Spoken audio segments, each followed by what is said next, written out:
Wow. All right. Did you all hear what he said? That's American hockey right there. Tonight was all for the country. Okay. So he lost teeth. He was bleeding. He scored the winning goal. And instead of glorifying himself, he glorified his country. That's not just American. That's actually Christian because America wasn't built on self promotion, it was built on sacrifice. Our founders believed our rights come from God, not government. They believed liberty required courage, duty, and faith. And Jesus said in John 15:13, greater love has no one than this, to lay down one's life for his friends. So, folks, that principle was basically what shaped Western civilization. All right. That wasn't just a hockey moment. That was a reminder of what made America strong in the first place. Across time zones and platforms, this is Christian Conservative. Well, how are you doing tonight, Michelle? I'm doing great. I'm so glad to be back. I always feel like I've missed so much. It could be one day and I'm missing everybody in the chat.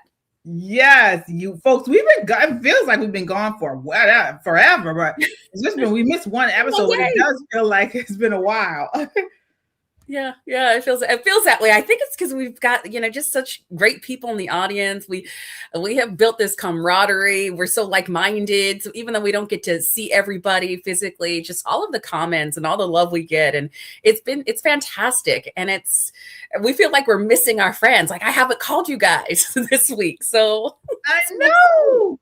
Absolutely. Yes, that is so correct, folks. So we are back, your trusted source for bold, unfiltered news and analysis on the issues that matter most to Christian conservatives. All right. So from faith and family to politics and culture, we tackle the hard truths and stand firm on biblical principles. So again, join us as we expose the lies, defend our values, and fight for truth in a world that desperately needs it. All right, so we're starting out tonight with that spectacular win by the USA hockey team. That was John Hughes there. Just a wonderful celebratory interview after that win. What are your thoughts on him, Michelle, before we get into this? I mean, so I watched it live. I was really excited about the game. I like the Olympics, no matter, what season. I love Winter Olympics, Summer Olympics. And before this, there had been all kinds of crazy memes. I don't know if you guys have seen them, but there were some Canadians putting out some stuff that was just ridiculous. Like a Canadian goose crushing the eagle, the bald eagle. It was, so there are memes out there. And I was like, oh, okay, you guys are going to mess around and find out. So today, I was shouting, I was yelling when I saw that we got the gold. I was like, this is perfect, amazing. And again, I'm not surprised. America is just winning from this. Under this presidency, you name it, it's just a shift in dynamics. We're back on top, and we're proud about it. We're proud about it. And that's why I was so proud of him and his speech, because that could have easily been a gotcha moment. We've talked about those gotcha moments. We've had them where they're sympathizing with everything other than being a proud American athlete. And so he said, oh no, it wasn't just me. This is a team. Everybody was at their best. We came and did everything we had to do. And we did that because, we did that for our country. I couldn't be more proud for that team. God bless them, their work, their effort. They deserve the gold. We brought home a gold. Again, beaming from ear to ear. I was so happy. Yeah, I was too. I mean, I'm not like, I generally will watch the Olympics, but I like the ice skating. And I'll watch I'm not really a hockey person. But I thought, wow, because we covered this, we talked about a little bit about the Winter Olympics, particularly how some of the candidates, or not candidates, but the athletes were being asked about how they felt with representing America, and some of them, a lot of them, at least which were people the news were highlighting, were not super excited about representing America, and it was a real letdown. So just to see this guy really just talk about how excited he was about that, it was very inspiring. It was lovely to see as an American. And so that's what, I really liked. And we talked about this here. We have a graphic of just some of the comments we've seen with these people. And let me see here. So here you have, this is one of the Olympics. So I think this guy, Hunter Hess, he was a skier. Was he like a skier or something? I think, or some. Let me see what it says here. I can't remember what actually event he played, but it was either skiing or snowboarding or something. So he was asked about representing the country, and he said, just because I wear the flag doesn't mean I represent everything that's going on in the U.S. Okay. Mm-hmm. And then contrast that with John Hughes, who just said, this is all about our country right now. I love the USA. We're so proud to be Americans. So I want to ask you, Michelle, I mean, should we make a big deal about this? Like, as far as just the contrast, or, is it all right for some of these athletes to pretty much slam America because that's just their experience or that's how they feel? What are your thoughts there? No, make a big deal. USA, USA, like our whole family, we were chanting, we were shouting. No, make a big deal of it. My daughter, again, had a competition this weekend, a gymnastics competition. She's 8 years old. Even then, I'm thinking, I'm so proud of her. I can't wait till she gets to the Olympics. We're talking about, winning gold, or did she do as good this time as last time, how she can improve. You better be proud or sit your behind down, because you're wasting your talent. You know what it is? And I'm bringing that back to Christian conservative. It's being Christian and then being ashamed of the gospel. Mm-hmm. How are you going to be a Christian and say, oh, I'm a Christian, or I don't like what all Christians do. Well, I don't really believe everything in the Bible. Some things are really just, for guidance, all about, your personal. But no, you're Christian. Be proud to be Christian. I'm a Christ follower. If I meet a Muslim or somebody who's Jewish, I don't care what religion, I'm going to say I'm a proud Christian. I'm not going to take back what I am and make it less than just because I'm caring about everyone else's feelings. No, it's time to be bold. And we're a critical nation. We're the biggest and best nation right now on earth. So to say, I'm excited that I have this athletic ability, but I don't know about, all this being an American. No, you don't deserve to be there. You do not deserve to compete at that level if you cannot be proud to be an American. Use all your other time to talk about everything else under the sun, but not when you're playing on behalf of our nation in the Olympics or in any other world sport. That's it. Yeah, I love it. And speaking of being bold, what about being bold about being a Christian conservative? Folks, I'm wearing our sweatshirt tonight. As you can see, I don't know if the name tag, I wonder how I remove this name. I don't know if the name tag is blocking it, but that's the Christian conservative sweatshirt. It's really cool. It's so comfy. It feels so good on. I mean, I love a big sweatshirt that's soft on the inside, and it's just really nice, and especially as it's cold here in Maryland, it feels so good. So folks, if you haven't done so already, check out our merch store on our YouTube page. You go over to store and you can get all your Christian conservative merchandise. Even we have mugs. Look at, I got my mug. So this is the Christian conservative mug Michelle and I have on here. It's so cute, and I mean, you can get all kinds of stuff. You can get totes, bags, stickers, shirts, sweatshirts, t-shirts, hoodies. It's all there at KJ Christian Conservative on the YouTube page, and you move over to store, and you can get this in all kinds of colors too.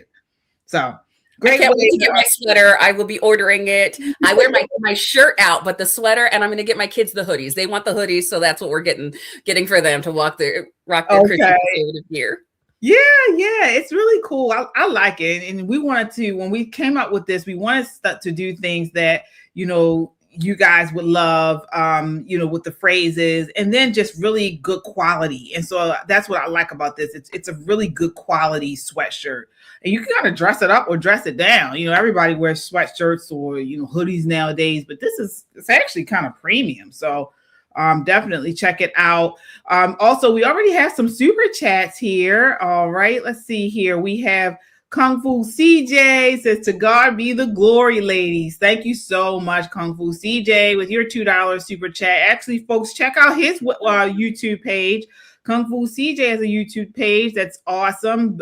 He brings lots of cultural commentary, biblical commentary for the most part. Check him out. But you folks, thank you all so much. Want to do a shout out. Let's do a shout out to everybody right now because we really miss you guys. We missed you all. Allie says, hello, Christian conservative family. Please smash the like button as you come in. Yes. Thank you so much. Butterbean, what's up? What's up here? Who else do we have here? LJ, hello. Liberty Girl. Vicky, what's up? All right. God bless you all. It's so nice to see everybody. Let me see here. Yes. What else do we have? Let me see here. Didn't watch any Olympics because of these athletes acting like brats representing us. He was the first. Yeah. Yep. Absolutely right. Yeah. Liberty Girl. Thank you. Say hello. All right. Mary Da Silva. Yep. We see you guys. Thank you all so much. And if you are able to, your super chats, again, go a long way into keeping us online. We appreciate the support. All right. So let's get into this. So again, we generally talk about, again, news and pop culture from a biblical perspective. Next, we're moving to CNN. All right. So folks, the moment you see unapologetic love of country, the moment you see pride in America, the moment you see faith and patriotism standing together, the media calls it dangerous, okay? Because while athletes are saying tonight was for the country, CNN is saying there's a rise in Christian nationalism that needs to be warned about, folks. Okay. And this is exactly what they're doing. So CNN decided to do some project to warn about the rise of Christian nationalism. Take a look at this next clip, and we're going to really get into this. This is clip 3. Well, for the past several months, I've been working on a special project examining the growing influence of Christian nationalism in America. If you're not familiar, Christian nationalism is an ideology rooted in the belief that our country was founded as a Christian nation and that our laws and institutions should reflect Christian values. In the lead up to my hour-long documentary this weekend, we're going to bring you a preview of what you'll see, starting off with the assassination of Charlie Kirk last year. Experts say it was a pivotal moment for the movement and an occasion where the tragedy of his loss unified Christian nationalists and the Trump administration as they honored him. September 21st, 2025. America is a nation in grief, a nation in shock, and a nation in mourning. Charles James Kirk was heinously murdered.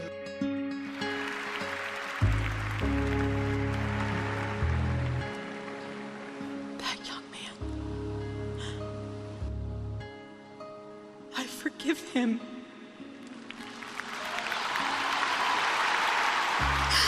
Charlie Kirk, a conservative activist and prominent Christian nationalist, was assassinated.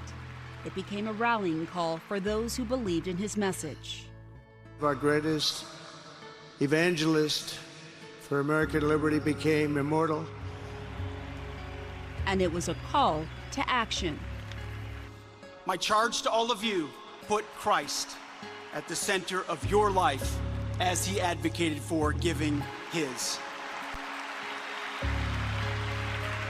Memorial service was one of the most potent examples of this shift in our culture that we're experiencing right now, where a large segment of American Christians are being activated by these ideas, radicalized by these ideas that say that they are the persecuted ones and that they need to stand up for Christians' rights. All right, so let's get into this. You see that? You saw this is what they're doing. So now Christian nationalism is the issue. I want to get your thoughts, Michelle, on this before we dig in. Guys, you know what? You have to take a breath, or I do. I have to take a deep breath, because there's so many things I can say that would not be Christian in response to this nonsense. The only thing that they got right was that it's a special report. It is a special project, and it needs to be thrown away in the garbage. This whole special project proves exactly what they're trying to disprove, that Christian nationalism, that Christians need to be protected. We are losing our liberties. We are being persecuted. And the fact that they're making this documentary style to show how we're wicked somehow because we pray and because we forgive. Do you realize they're using a clip of somebody forgiving a person for murdering their husband, and they're saying that is dangerous? That makes us somehow a threat? This is absolutely ridiculous. We should be outraged as Christians. We should actually push back harder. This is not some kind of nice little let's show and highlight. No, this is a total hit piece and a hack job from somebody who really did not think this through, or is intentionally out to demonize Christianity. I don't see how the majority of Americans even sit back and watch this, except for they're still all suffering from Trump derangement syndrome, that somehow they're going to turn it on Christians. But what bothers me, and what I want to give that warning to again, and we've said this, is particularly to Black churches or Black culture, where this is not just to white Christians. Look who they were highlighting in this. Please do not get it twisted. They will show this and say it's this Christianity, but they mean all Christianity. So you be safe, because they're going after maybe an evangelical block. They're coming after all Christianity. It's only a matter of time. Right. And guess what? You brought up a very good point that I hadn't thought about. They don't talk about, if anything, you should go after the Black church, the so-called Black church, because the way that they separate and divide us by racial identity. Yeah. You don't see, folks, if you all who have not been to a Black church before, many of them, they push on this racial identity. It is not about uniting us all, whether you're white or Black, under the blood of Jesus. They really identify on racially, and that's not Christianity. So if anything, they need to talk about that, this woke Christianity. But no, they are trying to warn us about Christian nationalism. And folks, if you're new, or you didn't, or you hadn't seen we did a whole broadcast on the idea of Christian nationalism. Do not let these people make you feel like it's a dirty word, okay? It is the recognition that Christ is Lord over every sphere, family, church, government. It's a call for Christians to be engaged in preserving a nation that honors God, okay? It's acknowledging that Christ's truth applies everywhere, including politics. We are shaped by it. All right. It's a good thing. Okay. And they try to make it something that it's not. And we know 2 John 9 talks about everyone who goes on ahead and does not abide in the teaching of Christ does not have God. All right. So if we leave Christ out of politics, we invite in deception. It is a void there. And what fills it? Wokeism, which has become the less religion. Okay. It's as clear as that. We want to acknowledge our super chatters before we go on here. Thank you all so much. All right. We got Liberty Girl. She says CNN equals Clown News Network. Yes, indeed. All right. Laura says, hello, Christian conservative family. Hello, Laura. All right, Liberty Girl. Let's see here. I guess CNN and other media legacy believe it's better to burn down town like me, their sheep do. Okay. Yeah, that's what they want to do. Yeah, exactly. And, they try to make it seem like this Christian nationalism, as we said before, is a bad word. And it's far from it. It really is. And then they try to say, we all know we're not pushing a theocracy. Theocracy is different than Christian nationalism. And we've talked about this before, right, Michelle? multiple times. Yeah. And they also like to equate Christianity with colonizers. Yeah. So let's not forget that. So they sneak that in. They're talking about how dangerous it is. Why? Because then we become the oppressors. Mm-hmm. Which is Right. why they're trying to, in this hit piece, like I said, make us out to be lying about Christians being oppressed, especially nationally, when right now President Trump is working with other nations to stop the persecution of Christians. So they're finding a way to combat that as if that is made up. And it's sick and it's sad. Yeah, it really is. Let's see here. Kung Fu CJ with the $5 super chat says, I am a soldier in the army of the Lord. Yes, indeed. They better think twice with the $5 super chat. Thank you so much, Kung Fu CJ. I remember that song. I'm a soldier in the army of the Lord. I'm a soldier. In the army. Yep. You're right. We are. That's what we are. We are an army. I mean, you gotta be that in these days. We're at war. We are at war. And some of the topics we're going to talk about towards the end of the show, you're going to say, oh my gosh, yes, we are at war. We're at war for our children. Okay. Mm-hmm. So yeah, and for families. And speaking of that, I mean, here's another part of this CNN hit piece. But guess what? This little mama got them. She shocked the interviewer with her response. Take a look here. This is a mother, military mom and wife that is talking to one of the hosts, and she sets them straight on why she believes in Christian nationalism. Take a look here. He's going to go away to work. Whenever you're home with the kids, I'm going to trust you to lead our home while he's gone at work, our children, raising them up in the admonition of the Lord.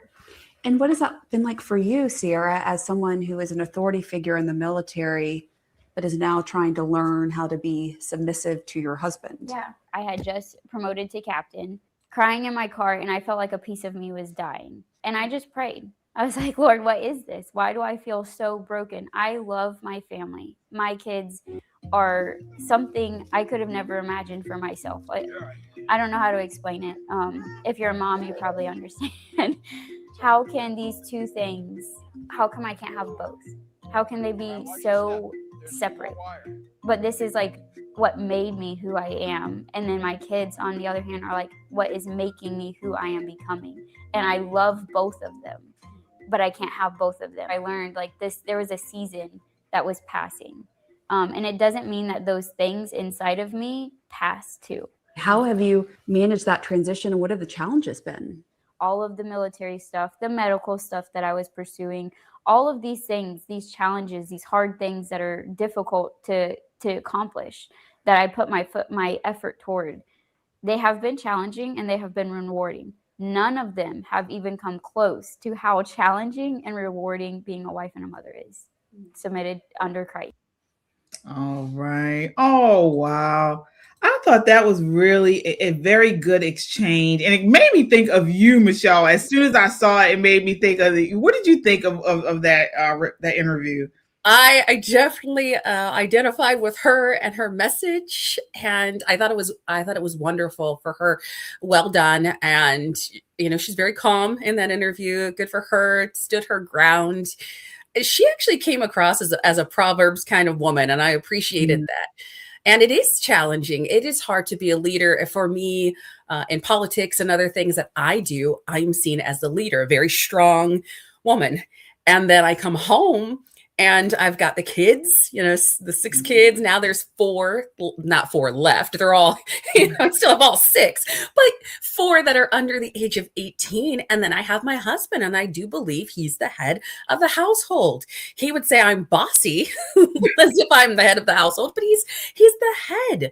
And that's just, we've been married over 20 years. This is a Christian home. We follow those biblical principles. Sometimes we argue back and forth, but I just know that I know when you understand and operate through what the Word of God has given, your marriage, your life, things become, they just are successful. Mm-hmm. They just are. Because you're operating in the order that God provided, that God said, this is the order.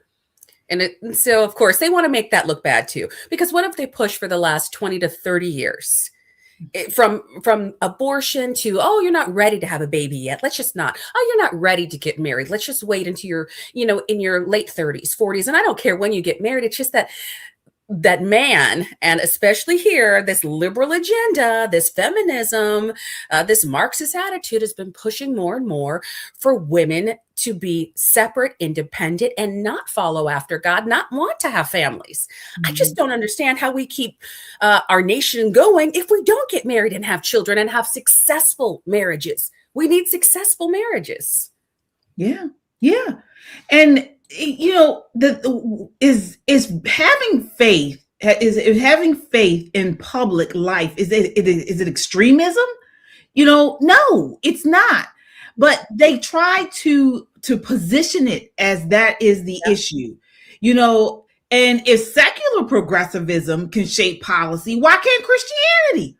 Why is drag queen story hour looked at as inclusion, but prayer in school is extremism? Where's the real fear here? Why are they so afraid of us as Christians, and then people who love this country? Why are they so afraid of us positioning that, where we're saying my faith is what guides every area of my life? Why is there so much concern there? Is it fear, or is it they fear conviction? Yeah. Right? Because for them, heaven forbid they actually find Christ. Heaven forbid they actually have a come to the Lord moment where they have to be remorseful, where they have to answer to something higher. For a lot of the people here, it's about self, right? We've come to this time in our world where men will be lovers of themselves, like the word said, in the end times. So when you're a lover of yourself and you have Christian extremists, fine. Christian nationalists, fine. When you have spirit-filled, Bible-believing people around you, it tends to make you think, what's going on? And not just that, KJ, you and I know if we go into a room, and many of our viewers, you go into a room, we light up in the room. Like, we actually bring the light of Jesus with us. I walk into a room and it will change because it's the Spirit of the Lord in me, around me, through me. I share that. And so when you have somebody who's loving their sin, love living in their sin, they don't want to change, there is a conviction. And frankly, a lot of times there is demonic oppression and possession. Let's just be honest. So when you have people, and like we've seen with the trans community, all these communities that are just plain wicked or demonic, demons don't like that either. They don't like Christian nationalists. They don't like Christianity because they don't like Christ. They fear the name that is above all names. They fear the name of the Lord. And so they're doing all they can to snuff it out, but they can't. Right. You are absolutely right, Michelle. And as you mentioned, it's about losing cultural dominance as well. When Christians become politically engaged, establishment media labels it as threatening. Why? Because as you said, if you're not putting your identity in racial identity or gender identity or any of these other secular cultural leftism ways, if you're putting your identity in Christ, it's in total opposition to what the world is telling us where we should be. And again, this is why they hate Charlie Kirk. Oh my gosh, Charlie Kirk. I mean, they hate him. And we saw so many people come over, not just to conservatism, but to Christ when Charlie Kirk was alive and even in his death. And so, but they're calling this radicalization. This is what they're calling pro-life, pro-border, pro-family. These are just so radical that there needs to be a warning about it. I just don't understand. They can't handle how radical we love, how radical we are with peace, how we can band together and do the right thing because it's the right thing. What they can't understand is when people band together and like one of the comments said, to burn a city. They only understand when you're rallying together for destruction. When you're rallying together to fight the man, to fight the oppressor, you're rallying together for death, destruction, chaos. They understand that. They highlight that. And when you do that, you're not only the victimizer, you're also the victim. They can't understand righteousness. Let me just tell you, they cannot understand it because it is not in them. They do not know the Lord, and they can't understand it. But when you know God, when you know Christ, you can understand it and you operate. And I just need more Christians to operate boldly. Yep. Absolutely, folks. That's what it's all about. Folks, as you come in, hit that like button, It helps to get this video out in front of a wider audience, and we appreciate the support. Folks, that's what we need. When you hit that like button, it tells YouTube more people need to see this. And so again, that helps to get more people engaged in this, folks. So thank you all so much. All right. Let me see here. We got Butterbean with a $10 super chat, says crazy commie network, unbelievably vile. Absolutely. Thank you so much for your $10 super chat. All right. Let's see here. What else do we have? Oh, Pastor Kung Fu CJ says Pastor Damon will be here shortly. All right.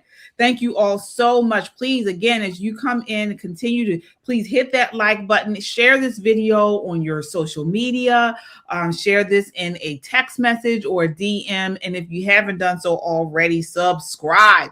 Also, to you guys just entering the chat, we have merch on our YouTube page. If you go to @KJ Christian Conservative, you go over to store, you can get your merch. I am wearing one of our new shirts, Christian Conservative. See if you can see that there. So it's Christian Conservative. And this you can get this in sweatshirts, t-shirts, hoodies, all kinds of merch. You can get it on mugs. This is one of our mugs. It's really pretty, really cool. So as you drink your water, your tea, coffee, this is a great way to do that. And it's also a great way to support the channel. So thank you all so much. We got another super chat here. Laura says, is there Jewish Christians? Yes, absolutely. We call them Messianic Jews. They believe in the Messiah, Jesus. One of the first Christians, Messianic Jewish people that I really heard about and started following was Sid Roth. He had a show, Sid Roth at Supernatural, but he had some great guests on there. One of my favorite authors, Jonathan Cahn, is on there, and he's also a Messianic Jew. So yeah, there absolutely are, and there are some books on their testimonies of what brought them to Christianity. And we know, of course, that there are, otherwise there would be no Christianity, because Christianity came out of the Jewish nation. So just go back to, Bible times, go back to the disciples. So absolutely, yes and yes. Great question. Yes, that is a great question. And we touched on that on the previous show before. We touched on it as far as witnessing to non-believers, to people of other religions. And we talked about to our Jewish brothers and sisters. So I'll link that show here for you, Laura. But that's a great question. Thank you so much. All right. So let's continue on this. So again, we're talking about Christian nationalism, why we do this, why it's important. It's very important. That's one thing we've always said. We do not shy away from being Christian nationalists. I am a Christian nationalist. Michelle, I believe, is one. Yeah. Okay. So we don't shy away from it. And it's important that we don't. Because guess what? America wasn't founded to force people to believe in God. It was founded because people believed in God enough to limit government. Okay. And so again, we're not pushing a theocracy, but we're going forward and understanding that bottom line, America is a government ruled under God. Okay. America is faith by freedom. All right. We're not a theocracy. Church controls church controls state. America is where church restrains the state. Okay. So if anybody, questions you on that. But one of the reasons why it's very important to kind of continue on this stance is our next segment. All right. So you guys, are you familiar with Myron Gaines? He's a red pill guy here on YouTube. He's Muslim. Very controversial. He's said a lot of anti-Semitic things, but in this next clip, he is actually speaking out against the Muslims, radical Islam here in America that seems to want to take over. And he is actually sounding the alarm. And we wanted to bring this to you guys for a couple of reasons. One, it's shocking that he's actually saying this, he being a Muslim himself. And he's like, he's very outspoken Muslim, but he's seeing what's going on in places like Texas and New York. And he's saying, hold up, I'm Muslim. I believe in Islam, but I know America is not an Islamic nation. I know that, and what I'm seeing here from these people is scary. Okay. And so when we saw this, I mean, if he's sounding the alarm, yeah, we all need to wake up. All right. So before we play this, want to give you guys full disclosure. There is some language here. He does have some strong language. So, FYI, but I still think what he's saying, people need to hear. All right. Here we go. This is clip 4. There's a reason why they're doing that. I'm not stupid. All right. They're shutting down Times Square, praying with loudspeakers and shit to do what? To assert fucking dominance. Okay? That's what they're really fucking doing. I'm not stupid. Let's just call a spade a spade. All right? I'm probably the only Muslim that will admit this shit. When they're shutting down Times Square, when they're fucking blocking off the streets, when they're doing the down 5 times a day, it's to assert fucking dominance. And if you bitch ass niggas don't want to admit that, then I fucking will, because you guys are fucking liars. It's to assert dominance, it's to let people know that we're coming. And I'm here to tell you guys, the people of these Western countries have every right to resist you motherfuckers saying we're coming and we're going to take over. They have every right to resist. They really do. Because this is not a Muslim country. It's not. And I know you guys don't like hearing that shit, but if you guys want to hear that shit, go to fucking Saudi Arabia, go to UAE, go to Qatar. These countries are all fucking beautiful. They're safe. You don't got to worry about shit. You don't got to worry about 99 genders. You don't got to worry about fucking lutis. Stuff I'm going to be gushinu. Mafi lutis. Mafi haramia. Mafi mushkila. Go over there. Go over there, bro. Goddamn. But when you guys come in here and you guys fucking want to pray at the Times Square and everything else like this and fucking assert dominance, because that's what it is. That's what it is. It's called spade a fucking spade. That's a fucking problem. That's what annoys me with these motherfuckers. Like, you guys are not honest. You guys are just not honest. So these guys have every fucking right to resist that you guys are trying to assert Islamic dominance in a Western country that isn't a Muslim country. I tell the truth whether it benefits me or not, and this is coming from a Muslim guy. I don't like to admit this, but it's the truth. And if you niggas are going to complain in the comment section and talk shit and say, oh, well, Myron, you're not a Muslim or Islam. Bro, this is why so many people have a negative connotation of Islam. Because you guys want to come in, you want to shove it down their fucking throat, you want to force niggas to do the shahada, you want to force niggas to pray, you want to force people to tell them that the religion sucks and Jesus isn't a God and all this other bullshit. Bro, nobody wants to hear that shit. Nobody wants to hear that. Wow. He said, I mean, the language was bad, but where's the lie? Michelle, what are your thoughts?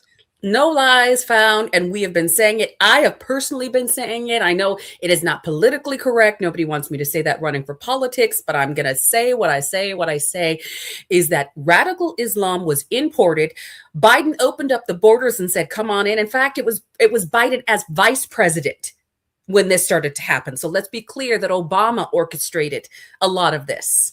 And he even said that this was going to happen. So we opened up the doors, and he is right. They are asserting dominance, and we are allowing it to happen in some of our most powerful city and our most powerful state, the state of Texas, where we're having whole cities pop up. Look what's happening in Michigan. But in New York, in Times Square, can you imagine Christians wanting to pray all together as a group and getting the permits right now in today's society? We just want to have a couple of hours of prayer, please. But they get to shut it down and play all their sirens. And not just that, but the leaders are crystal clear what they want: dominance. They don't hold back. We have got to stop it now. We watched it unfold in the UK, in Paris, in France, in Australia. They are decimating those nations, destroying them like a plague of locusts. Because I don't know any Christians or Americans here right now who can decipher between a regular Muslim, what they want to consider regular, and I could argue that, or an Islamic extremist. You've got to stop the takeover now. Yeah, I 100% agree. And he was correct there. He sees it as we have been seeing it and sounding the alarm on it, folks. Historically, immigrants came to this country to become American. The melting pot, or so-called melting pot, required shared civic values. Okay, and so what we're seeing happen now is they don't want to assimilate. Not only do they not want to, they actually hate our country. They hate it. I would say they hate everything it stands for. They hate the founders. They hate the founding, which was on biblical principles, and they want to take over. We're seeing this in multiple areas all over the country, and it's alarming. So while CNN is out here sounding the alarm on Christian nationalism, what they need to be looking into is radical Islam in the United States. That's what they need to look into. How did we forget? I mean, this is New York 25 years ago. How did you forget 9/11? And how did you forget the towers? How are we forgetting this? I'm just shocked at how the media, and I do blame the media, how the media and their narrative has twisted things to where we see Christianity as dangerous, and we see Muslims praying and calling in for radical Islamic everything. And I mean top bottom, for Sharia law, you name it, for a radical takeover, and they call that diversity. Yeah. And they think that we need to protect that with American dollars. You realize, with our tax-paying dollars. So today, and this is a true story, I was in a grocery store in a relatively red, conservative county after church. And there was a gentleman there that had his kids, and he was in the grocery store, and he actually had it playing out loud, the Muslim call to prayer on his phone. It just went off and it's playing. And I'm looking around thinking, are you kidding me? Is anybody not noticing this? And so he gets in line, he's behind me. He goes through the line, and right behind him is a Vietnam veteran. He has his hat on. So we've got a veteran of war, and then behind him, we have another person, a black male who's masked as if COVID is still reigning supreme. And I just looked and I stopped today. And I just thought, Lord, when that started playing, I actually said out loud, I rebuke that in the name of Jesus. Wow. Because he was asserting dominance in my grocery store. Who in the world? I don't go playing just random music. I don't play Christian music. I'm not playing stuff. I'm not playing. No, this was to me upsetting. It was intentional. And I just saw it's in your backyard. So that's why I'm saying, guys, it is in your backyard. Muslims are seeing it. And I'm just going to say Muslims are seeing this. And the ones that came here and fought for a better life, they see this as dangerous too. Because in their home nations, they were persecuted. They don't just attack Christians and non-Christians and the LGBTQ. No, they also attack Muslims who are not the right kind of Muslims. So guys, this is not a religion of peace, of freedom, of diversity. Absolutely not. This is a live by the sword, die by the sword issue. Absolutely. Not here, not in my America. Right. Exactly. And another thing that we want to talk about is how we see the left has really aligned themselves with Islam. For some reason, I don't know, because generally when you think about Muslims and Christian and Islam, it's generally supposed to be about family. They are very traditional, but the left has aligned themselves with these radical Islamists in America. And then they try to paint them within the, checkbox of identity with minorities. So, we as Black Americans are supposed to align ourselves with these radical Islamists because they may be brown. And so because if you look at the way that through the lens of leftism, these people are oppressed. Black people are oppressed. So we are all supposed to come together as a big oppressed group and against the white man, and it's a lie. It is a lie. Historically one of the biggest lies that ever existed, because Muslims were the ones that were the largest operator of slave trades. Muslims were capturing American ships back in the 1700s, 1600s, before the United States was the United States. They were capturing ships and they were bringing back white slaves, black slaves. They ended slavery far later, and I mean recently. They still have slave areas. So what a lie. And this is what happens when people don't know your history. We don't read it. We don't teach it. I have nothing in common with radical Islamists. I don't care what their color is. They still operate, practice, and are cheering on slavery. They cheer on and operate and abusing spouses. There are so many things that I could never align with. And so we've got to get past this skin color idolatry that has run rampant here in the United States. Because it's just outrageous. It's gone too far. It never should have started in the first place. Again, and I say that specifically within Christianity. We need to start this pushback. We need to stop saying, no, it is not, like the Sneetches, the Dr. Seuss book, the stars upon the R's, they have a star, they don't have. No, we need to crush this. Because again, being lumped in with radical groups because I got a tan and all of a sudden I'm supposed to be in the same team? No, ma'am. It's outrageous. It really is. We have some super chats here. All right. We got Kung Fu CJ with the $2 super chat, says moderate Muslims don't want this. Yep. Yeah, that's true. Yeah. And not only that, there's a viral video going around with a Palestinian American who took her Black friends to the West Bank to volunteer. And while there, the Palestinians called them monkeys and slaves during the trip. Take a look at this in this exchange she has here. Let's see here. All right. For me to admit, because I was so excited to go on this trip with Black Americans, because I was always under the impression that Black people will be our greatest allies because they understand more than anybody what it's like to live under occupation, what it's like to be oppressed and racially profiled. But during the trip, it felt like some people were too busy playing Oppression Olympics to fully grasp the experiences of Palestinians living in Palestine. Some people came on the trip with a very limited understanding of the Palestinian people and the Palestinian cause, which is problematic in and of itself. Because we don't align. Thank you.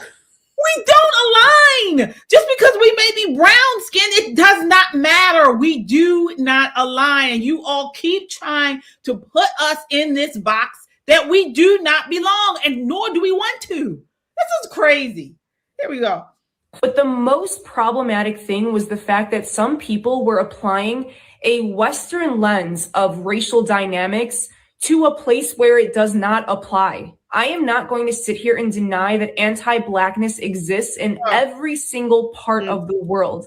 But the issue of race is much different in Palestine than in most other places in the world. In Palestine, Palestinians of all colors are undoubtedly the most oppressed people. In Palestine, a non-Palestinian Black person is more privileged than a Palestinian of any color. And an American, Black or white, is one of the most privileged people in Palestine, right beneath Israelis. So here we go. This oppression versus privilege. What is wrong with people? At what point, I'm wondering when they're going to start getting confused. You ever seen that box shuffle, the little game where you put the little coin underneath and you start shuffling it and where is it? Where is it? I think they're going to start getting confused at some point because they've put so many different people in categories and different boxes that they don't even know what they just shuffled. They don't even know how to identify which one is the oppressed or oppressed in which way and where. So it's hard to listen to. It really is. But this is where everything goes haywire when you get to something like this. Some people in the group were too busy victimizing themselves and taking out their anger on all the wrong people to sit with the reality that in modern day, there are some people that are more oppressed than them. One person in particular was incredibly problematic, especially considering she was one of the group leads who was hosting private conversations exclusively for the 7 Black people in the group, which under almost any other circumstances I would encourage. I encourage Black people to create safe spaces for themselves. Oh my God, this is exhausting. These people are stupid. She's stupid. It's annoying just to even hear her talk like this. You are the victim, but I'm more of a victim than you because we're in Palestine, but you're darker, so you're probably more oppressed than I'm. It's stupid. Yeah, her liberal ignorance is showing, and she's letting that fly. Oh my gosh. I just want to get to this one quick point. To discuss racial issues among themselves. But the issue is that the only comments I heard come out of this person's mouth about Palestine and Palestinians were negative, were about how racist we are, were about how slavery persisted until the 20th century in Palestine, which is such an uneducated take, by the way. It was not exclusive to Black people, and it was not done mostly by Palestinians. So I believe these conversations being hosted by a person who came to Palestine with biases against Palestinians were so dangerous to Palestinians and ultimately to Black Palestinian solidarity. Oh my God, enough. Wait, hold on. Black Palestinian solidarity, is that a thing? Yeah. I didn't know that was a thing. I learned something new today. It's ridiculous. It is ridiculous. Just to hear them go on and on and on about the levels of victimization and who's the victim and who's oppressed. Folks, this is because they idolize this victimhood, okay? And first, let me say this. We as Christians, we understand the Bible does acknowledge injustice and suffering, okay? It acknowledges that, but it never builds identity around perpetual victimhood. And that's what she was doing. Scripture is honest about oppression. Israel and Egypt, exile in Babylon, Roman persecution, all of this stuff. But God never tells his people to define themselves by oppression. Instead, he calls them chosen, redeemed, overcomers. This is what it's all about. Oh my gosh. What are your thoughts there, Michelle? It's extremely challenging. I'm surprised she could keep a straight face. I'm surprised she actually remembered her own narrative of who was oppressed and who wasn't oppressed and how they should have been oppressed and why they weren't oppressed. And the fact that she mentioned in other circumstances, in normal circumstances, that I think that Black people should create safe spaces, but not in the circumstances where they're next to me and my Palestinian friends who deserve more sympathy and empathy. I mean, really, that's like taffy stretching. You ever see them pull and stretch taffy? They're like taking the truth and they're like stretching it around and circling it and just they keep pulling and pulling and pulling. And I just want to take scissors and cut it all up and scrap it, throw it all away. You are the downfall of society. This young woman is one of the reasons why we as Christian conservatives have to get educated, have to know our history, and have to push back, because women like her are leading the charge on ignorant narratives. They are leading a charge on this. And frankly, to those who were the few Black people, 8, 9, however many that were there, you had better come back here to the States and tell the truth. Right. Tell the truth. Speaking of truth, will somebody tell her we are more than conquerors through Christ Jesus? Thank you. I can do all things through Christ, who strengthens me. And frankly, the entire Bible is about if this happened and when this oppression happened, how we overcame. Everyone is an overcomer, story after story after story. But this is that sympathy. We need your help. We need, and just if here, when the sound of my voice, Black people, you are being used, you are being bamboozled, you are being swindled as a culture. It's a cultural tool, and she just proved that. Yeah, she just proved it. Yeah, I 100% agree, folks. This is why when you talk about Christian nationalism, when you talk about getting back into your word, this is why it's so important. All right, because we who are Holy Spirit filled, we understand that the gospel is free. The gospel frees. It doesn't empower resentment, which was what this woman said. Bitterness, collective grievance. this whole idea, this identity rooted oppression. That is all she kept saying over and over again. And this is all that we're told by the left. Okay. This is what we're told. This is not of God. It's not. We understand that the gospel is transformative. Yeah. All right. And somebody like that does not have the gospel in them. It just this is that, plain and simple. No, and clear. And to what end, KJ? What is her ultimately? What's her point? Right. What does she want? So it's interesting that she wants to bring groups of Americans over so that we can sympathize and empathize. But they don't say that. When they bring and import their culture by the droves, by the millions, illegally to our nation, they do not sympathize with us. They don't change to become Americans. They don't look at our ways and say, oh, you know what? Now that I'm here, I'd better pay attention and be more like the Americans. I better understand the Americans. No, they just want to come over with their ways and set up shop in our streets and our government and take it over. They don't assimilate. And that I have an issue with. So you're taking people over there, Americans, and you want us to change our Western way of thinking. You sure as heck do not change your way of thinking when you come here to the West. So respectfully, then leave the West alone and leave the West. If that is your attitude, leave the West. Because here in America, we don't want it. We don't need it. It destroys nations. That mindset destroys nations. Yeah. Folks, again, as you come in, hit that like button. It helps to get this video out in front of a wider audience, and we appreciate the support. I think we have over 60 people watching tonight, and we do have over 60 likes. So thank you guys. Thank you guys so much. All right, keep hitting that like button. Again, it helps to get this video out in front of a wider audience. Also, as you come in, did you see I'm wearing my Christian conservative shirt tonight? All right, let me see if you can see it there. So I'm wearing my Christian conservative shirt. It's really comfy. It's really soft. It feels good. It looks good. Great quality. You can get these in sweatshirts, in hoodies, and t-shirts on our YouTube page. If you tab over to store, and you'll be put right to the Christian conservative store. Also, we have mugs here. This is really cool. This mug there, Christian conservative, really nice. Something that you drink your tea, your water, your coffee. And then again, if you haven't done so already, subscribe, folks, because we need to continue to build platforms like this, to build spaces like this to combat the left. All right. So moving right along, speaking of how the left deals in identity politics, sometimes it actually backfires, okay? And that takes us to Jasmine Crockett. So folks, have you been, or before we get into this, I know some people were asking about the snow here on the East Coast. So you're getting snow, right, Michelle? You got snow. I'm getting hit. I'm in Southern Maryland. We're getting hit. I'll no way be able to drive my van up my street.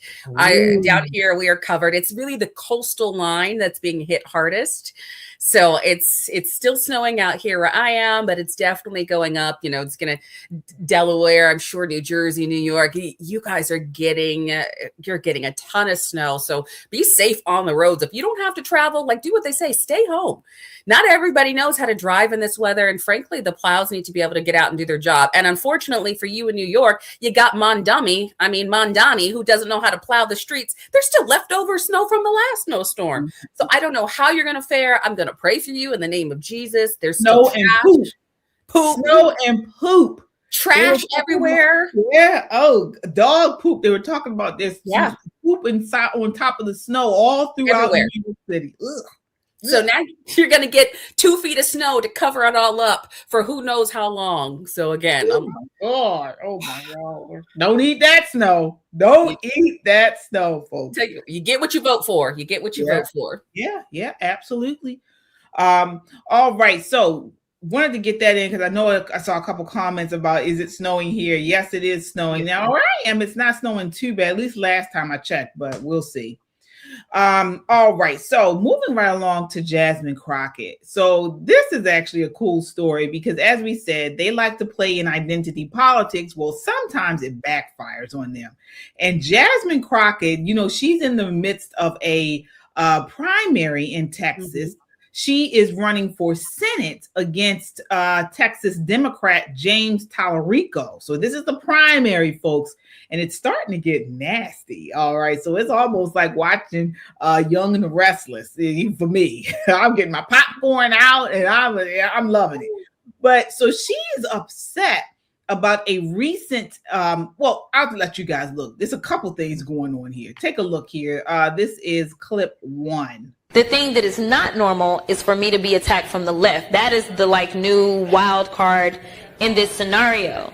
But it's just interesting. And, you know, I've been asked a couple of times, a couple of things about it.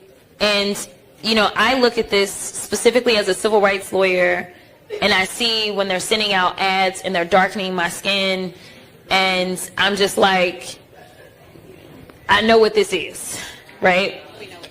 And the reality is that, yes, I woke up a black woman. I was born a black woman. I know I'm a black woman, for everybody that didn't think I didn't know. Just FYI, just FYI. But I am not running on the fact that I'm a black woman. I am running on my credentials. And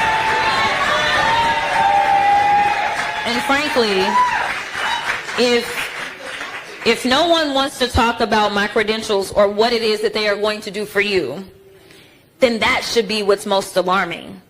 This election ain't about me. Election is about us. Wow. I actually had not seen that. I did not see it. Is she serious? All she talks about is being a black woman.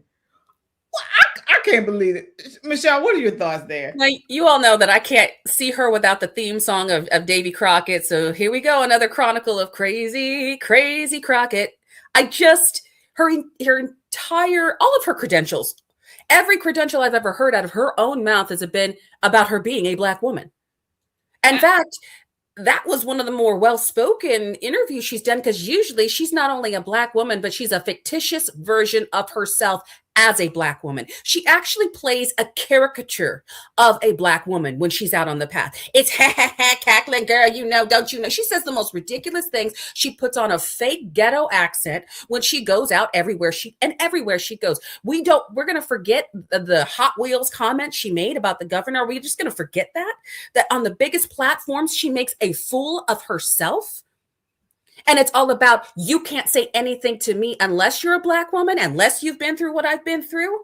All she does is wave her black card. So I have a question for Crazy Crockett. Jasmine, you know, are you ashamed of being dark-skinned then? I mean, is there a problem with you then being black and the shading being off, and so that you represent a dark black-skinned woman? Because you're all about identity politics. For me, like right now, the lighting, I got to get my cameras right, because even my daughter's like, Mom, you look really pale with your lights. I was like, I get it, but everybody knows I'm biracial, I'm mixed, I'm black woman, whatever. I don't even care. But she cares. She cares, and she made it clear on that she cares about being black and what shade of black she is now. Take note of that, ladies and gentlemen. She cares about that. All of a sudden, she's a civil rights lawyer. My civil rights were violated listening to her nonsense for the last 2 years. Can we get another attorney on that? I can't believe she said that. I am dumbfounded over that. Kung Fu CJ with the $2 super chat says, did she say she is a civil rights lawyer? What the WTH? Yes. But folks, you heard, she literally said she's not running on her skin color. That's all she has ran on. We have the receipts. Take a look at this. This is really crazy. Take a look at this. All she talks about is being black. Is because you can then misuse words like oppression. There has been no oppression for the white man in this country. You tell me which white men were dragged out of their homes. You tell me which one of them got dragged all the way across an ocean and told that you are going to go and work. We are going to steal your wives. We are going to rape your wives. That didn't happen. That is oppression. Ooh, it did happen. We didn't ask to be here. We're not the same migrants that y'all constantly come up against. We didn't run away from home. We were stolen. So yeah, we are going to sit here and be offended when you want to sit here and act like and don't let it escape you. that it is white men on this side of the aisle telling us, people of color on this side of the aisle,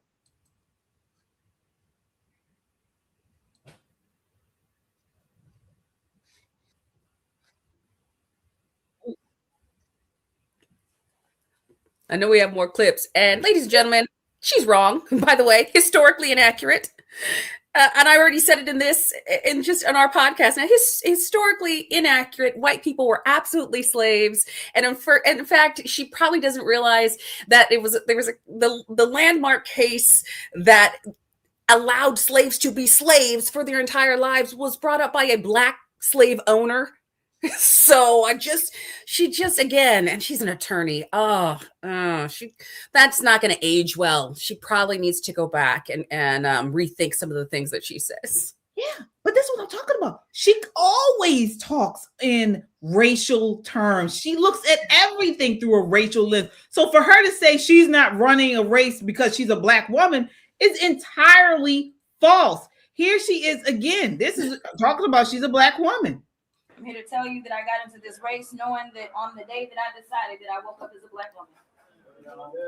I got into this race knowing that there would be unique challenges to my candidacy simply because, unfortunately, America can't get over herself. Oh. I woke up knowing that the reality is that I didn't become the 55th black woman nor elected to the Congress and the 22nd black woman ever elected to the state house and the 4th black woman elected to go to DC from Texas. I can tell you that my path has always been a little different and a little bit more challenging. I'm here to tell you that I got into this race. I mean, if we were playing a drinking game and 2 words were black woman, I'd be falling on the floor drunk. Everybody in the podcast would be getting tipsy like this song. What is she talking? These people lie so much they don't even remember the lies they say. This Kung Fu CJ with the $5 super chat.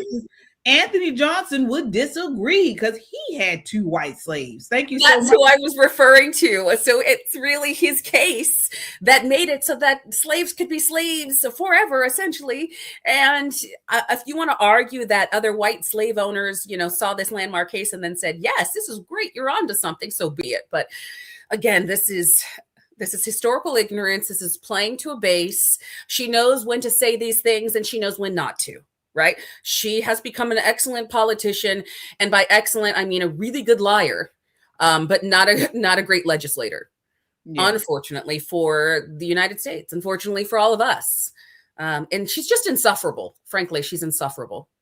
Absolutely. And so what's going on, as we mentioned, she's running against James Tallarico. She is getting what she calls this racial dynamic from the Democrats. Mm-hmm. So apparently the Democrat Party, they don't want her to win this Senate seat.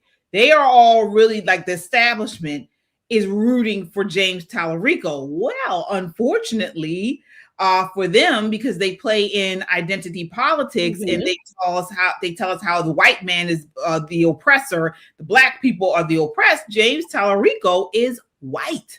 All right. And so this all boiled to a head recently due to his appearance on The Late Show with Stephen Colbert, where the taping was yanked by CBS due to fears of violating the FCC's equal time rule.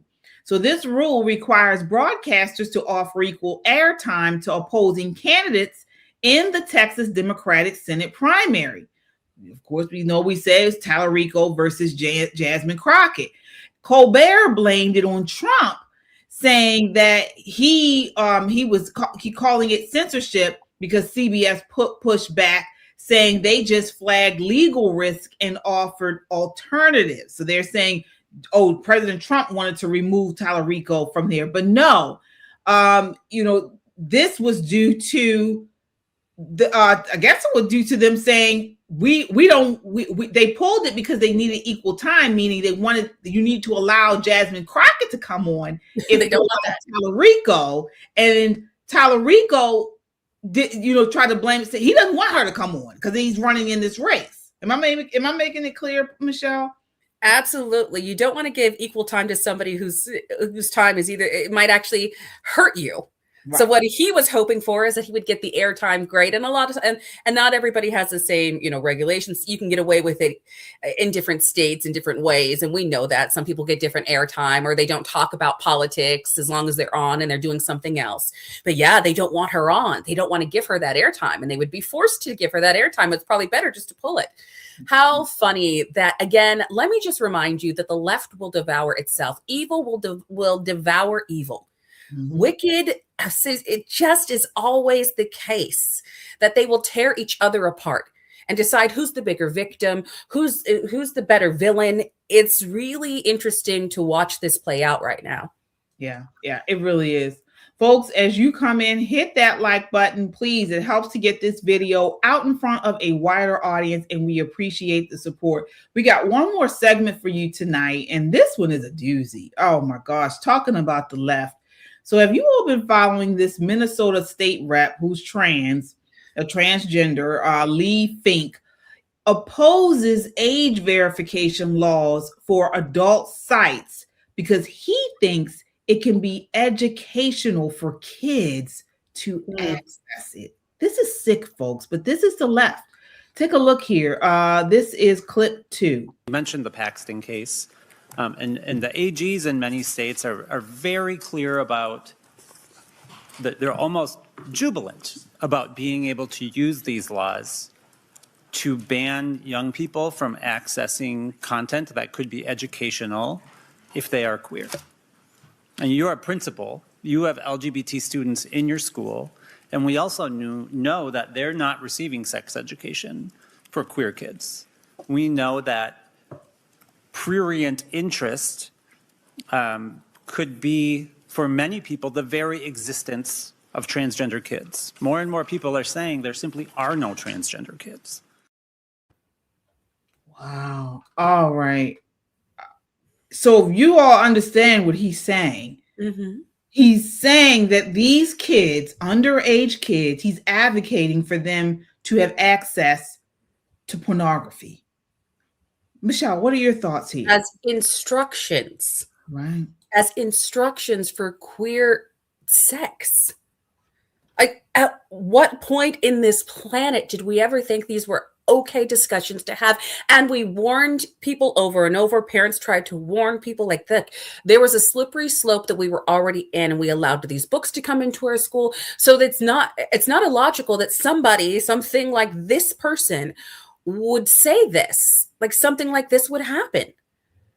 As somebody who's suffering from gender dysphoria, somebody who really probably has you have to have some type of mental illness to believe that it is okay to expose a child to pornography because it shows them how to have sex with an adult or as an adult. This is wicked. This is demonic. This is evil. There is no good. There is nothing that he can say to justify this, not ever.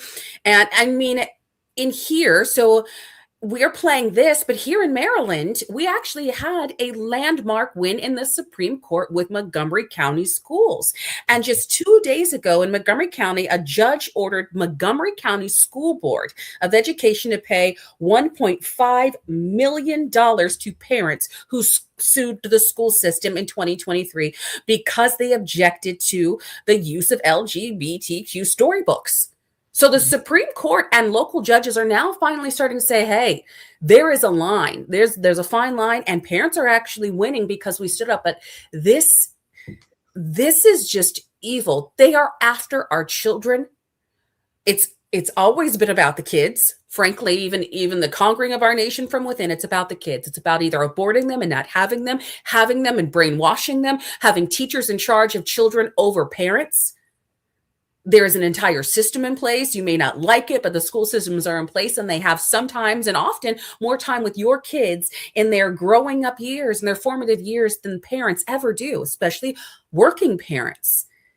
This is intentional, and we should be outraged. This person should be getting, what's their name? We should be getting letters after letters after letters. They shouldn't hold this position.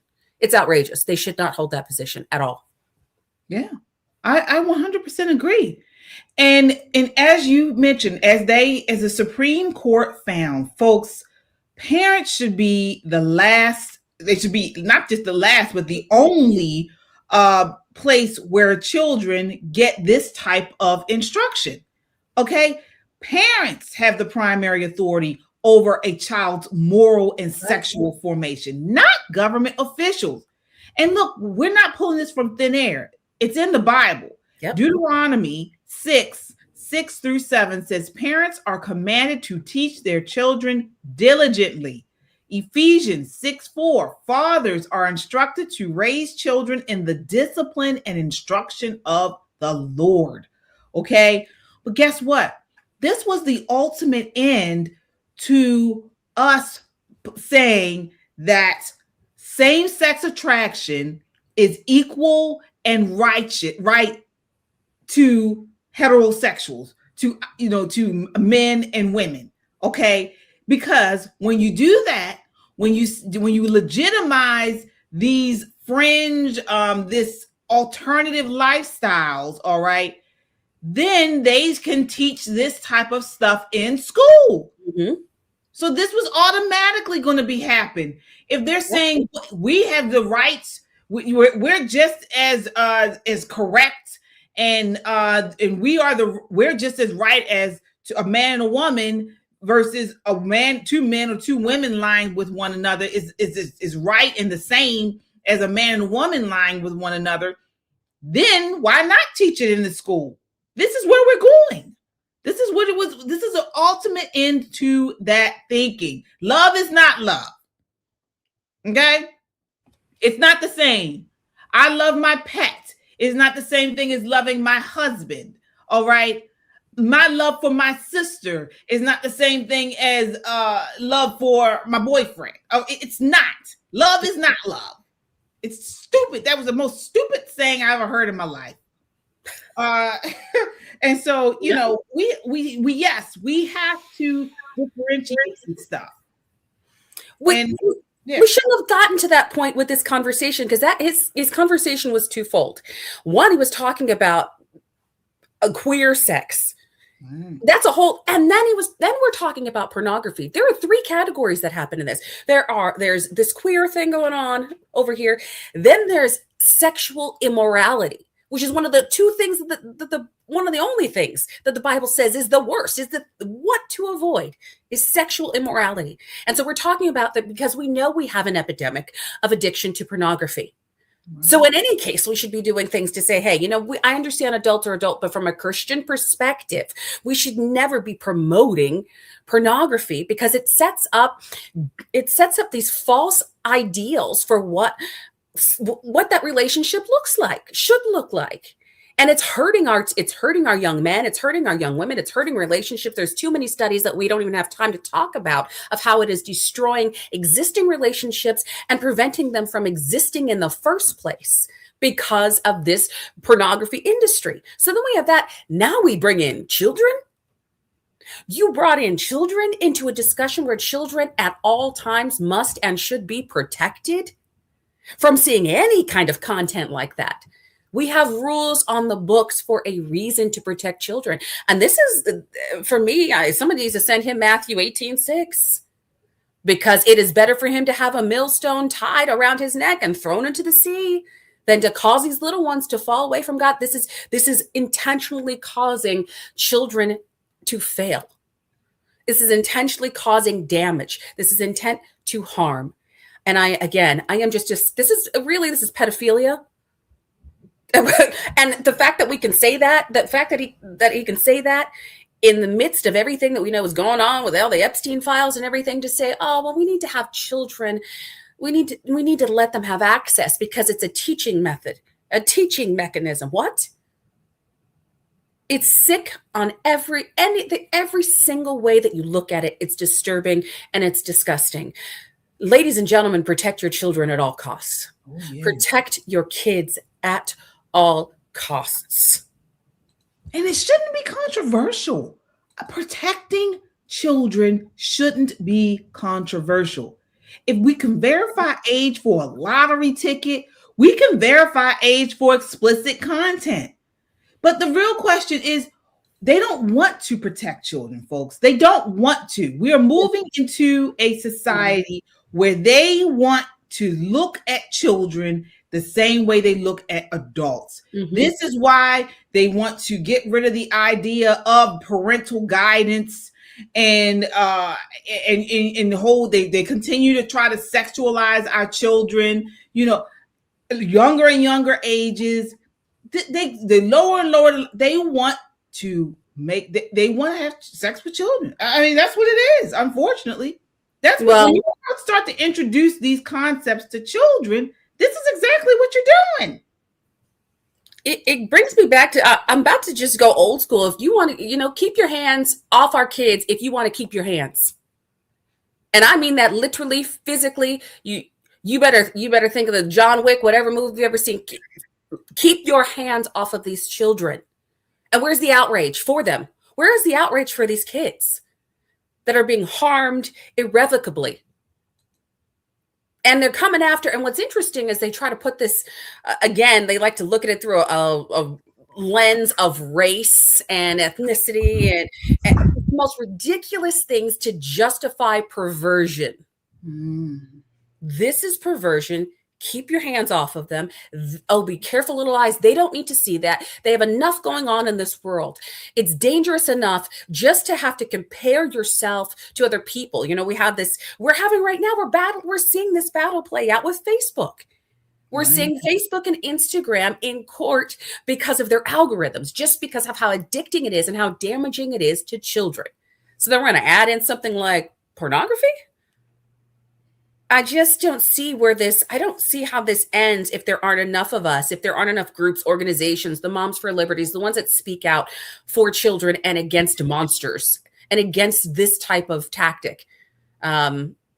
Where does it end? But again, this is the fall of man, ladies and gentlemen. We've covered so much just in today's show. We're seeing something like this happen at the same time as we're seeing radical Islam praying in our streets and trying to take over the next caliphate that has reached the United States under the next crusades that is happening worldwide. Mark my words, go back, read history, see what unfolded, because it's just playing out over and over again.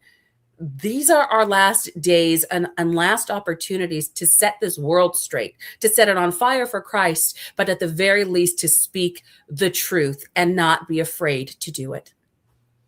Yeah. All right, folks. Well, that does it. Another episode of Christian Conservative. Thank you all so much for watching tonight. It was good to be back, right, Michelle? It's great to be back. I missed you all. Yeah, so did I. I really did. We both did. So we are so happy you guys tuned in tonight. We'll be back again. We're on our regularly scheduled programming. So we will be back on Thursday night. But folks, check us out. A special broadcast on Tuesday. I haven't even said anything to Michelle yet. But we all are gearing up on Metro Conservative Media. So we're going to have Poppin' Politics, Just the Guys, and Christian Conservative on Tuesday night. We're going to stream live the State of the Union address from President Trump, streaming live. Hopefully, Michelle, you're available.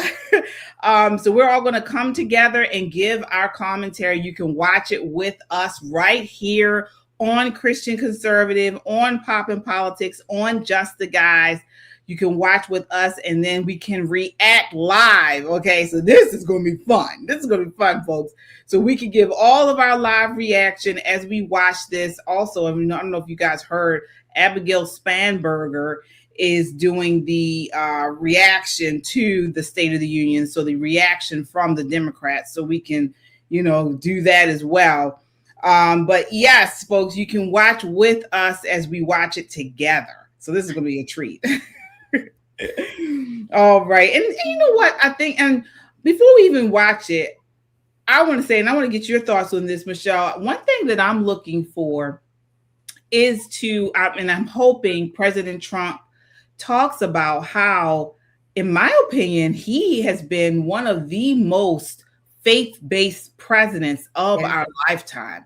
I mean, the amount of events and, addresses and just comments that President Trump has made just in this second term presidency with biblical truth about our founding fathers and our Christian foundations.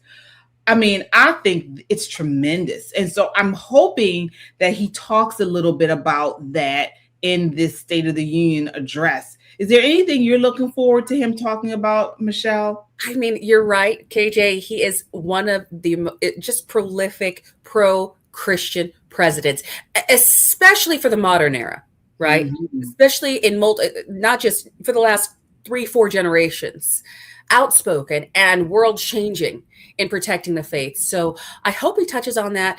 Really, I hope he touches on how much he has actually done and just stays on focus financially, because there's all these arguments about what he's not doing, but the economy is changed. It has changed. How much he has helped everyday average workers. No tax on tips is a real thing now. As of right now, people are going to see that. So I hope he stays on point. But he's President Trump, so he's going to say what he wants to say.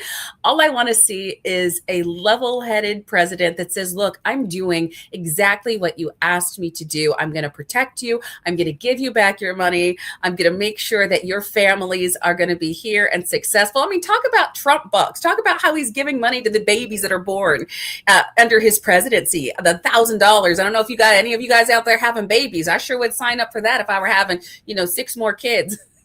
Yeah. Oh yeah. I'm looking forward to being there singing. All I can think of is USA, USA. Yeah. Absolutely. Yes, indeed. We got another super chat from Kung Fu CJ with a $2 super chat. It says, don't forget about Tyrone and Al. Yeah. Well, you guys know Tyrone announced just within the last couple of days, Tyrone from Soldiers of Finance, that he is running. He is the lieutenant governor candidate running alongside of what's his Ed Hale. Ed Hale, yes. So he is running alongside Ed Hale for lieutenant governor in Maryland. That's like huge news. Folks, Tyrone, he's a friend of the show. He's been on Poppin' Politics numerous times. He is also on Just the Guys.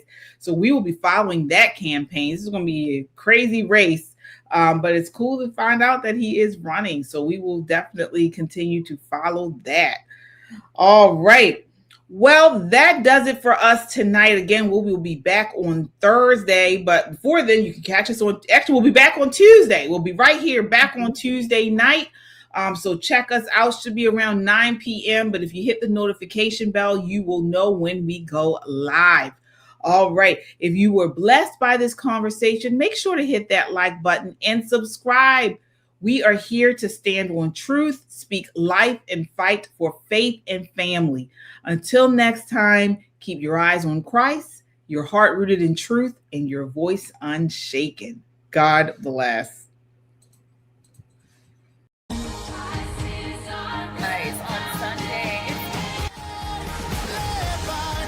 This is Christian Conservative. I'm KJ with Michelle Talkington.